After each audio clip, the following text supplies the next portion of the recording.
एक गांव में एक किसान रहता था। उसका नाम था शेर सिंह।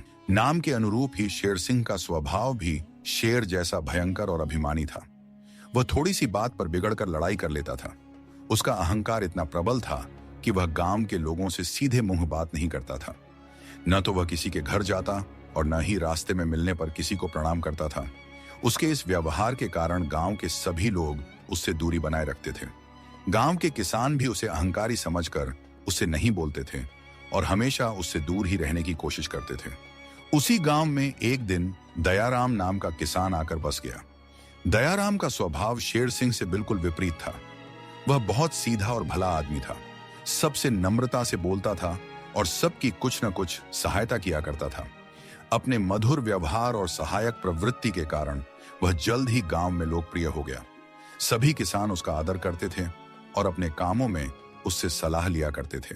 गांव के किसानों ने एक दिन दयाराम को शेर सिंह के बारे में चेतावनी देते हुए कहा, भाई दयाराम, तुम कभी शेर सिंह के घर मत जाना, उससे दूर ही रहना।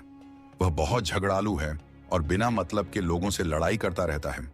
दयाराम ने हंसकर कहा, शेर सिंह ने मुझसे झगड़ा किया तो मैं उसे मार ही डालूंगा।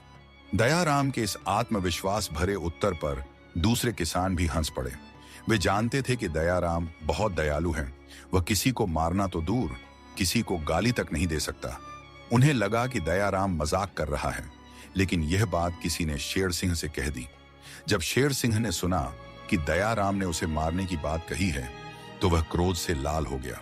उसके अहंकार को चोट पहुंची और वह उसी दिन से दयाराम से झगड़ने की चेष्टा करने लगा। उसने अपने मन में ठान लिया कि वह दयाराम को सबक सिखाएगा। शेर सिंह ने दयाराम के खेत में अपने बैल छोड़ दिए। बैल बहुत सा खेत चर गए, जिससे दयाराम की फसल को नुकसान पहुंचा।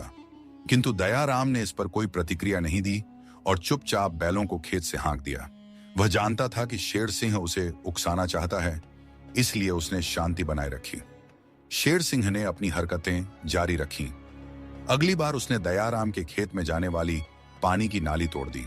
पानी बहने लगा, जिससे दयाराम के खेत की सिंचाई प्रभावित हुई। लेकिन दयाराम ने इस बार भी धैर्य नहीं खोया। वह आया और चुपचाप नाली बांध दी, बिना किसी शिकायत या विरोध के। इसी प्रकार शेर सिंह बार बार दयाराम की हानि करता रहा, लेकिन दयाराम ने एक बार भी उसे झगड़ने का अवसर नहीं दिया। वह हमेशा शांत रहा और अपने काम में लगा रहा। उसका यह व्यवहार शेर सिंह को और अधिक क्रोधित करता था।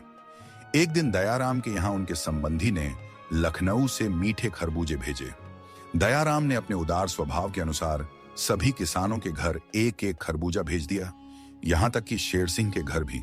लेकिन शेर सिंह ने अपने अहंकार में उसका खरबूजा यह कहकर लौटा दिया, मैं भिखमंगा नहीं हूं, मैं दूसरों का दान नहीं लेता। बरसात का मौसम आया। एक दिन शेर सिंह एक गाड़ी अनाज भरकर दूसरे गांव से आ रहा था। रास्ते में एक नाले के कीचड़ में उसकी गाड़ी फंस गई। शेर सिंह के बैल दुबले थे और वे गाड़ी को कीचड़ में से निकाल नहीं सके। शेर सिंह ने बहुत प्रयास किया, लेकिन गाड़ी वहीं फंसी रही। जब गांव में इस बात की खबर पहुंची तो सब लोग बोले, शेर सिंह बड़ा दुष्ट है, उसे रात भर नाले में पड़े रहने दो, उसे अपने किए का फल भुगतने दो। गांव के लोगों को लगा कि यह शेर सिंह के अहंकार और दुर्व्यवहार का परिणाम है, लेकिन दयाराम ने ऐसा नहीं सोचा। उसने अपने बलवान बैल पकड़े और नाले की ओर चल पड़ा। लोगों ने उसे रोका और कहा, दयाराम, शेर सिंह ने तुम्हारी बहुत हानि की है। तुम तो कहते थे कि मुझसे लड़ेगा तो उसे मार ही डालूंगा, फिर तुम आज उसकी सहायता करने क्यों जाते हो? दयाराम ने मुस्कुराते हुए कहा, मैं आज सचमुच उसे मार डालूंगा, तुम लोग सवेरे उसे देखना। लोग दयाराम के इस उत्तर से चकित थे, क्योंकि वे जानते थे कि दयाराम किसी को हानि नहीं पहुंचा सकता। जब शेर सिंह ने दयाराम को बैल लेकर आते देखा तो उसका अहंकार जाग उठा।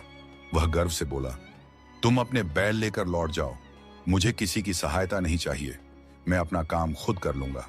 दयाराम ने शांति से कहा, तुम्हारे मन में आए तो गाली दो, मन में आए तो मुझे मारो, पर इस समय तुम संकट में हो, तुम्हारी गाड़ी फंसी है और रात होने वाली है, मैं तुम्हारी बात इस समय नहीं मान सकता। इतना कहकर दयाराम ने शेर सिंह के बैलों को खोलकर अपने बलवान बैलगाड़ी में जोड़ दिए। उसके बलवान बैलों ने गाड़ी को खींचकर नाले से बाहर कर दिया। शेर सिंह गाड़ी लेकर घर आ गया, लेकिन उसके मन में अब एक अजीब सा भाव था। उसने पहली बार किसी के प्रति कृतज्ञता महसूस की।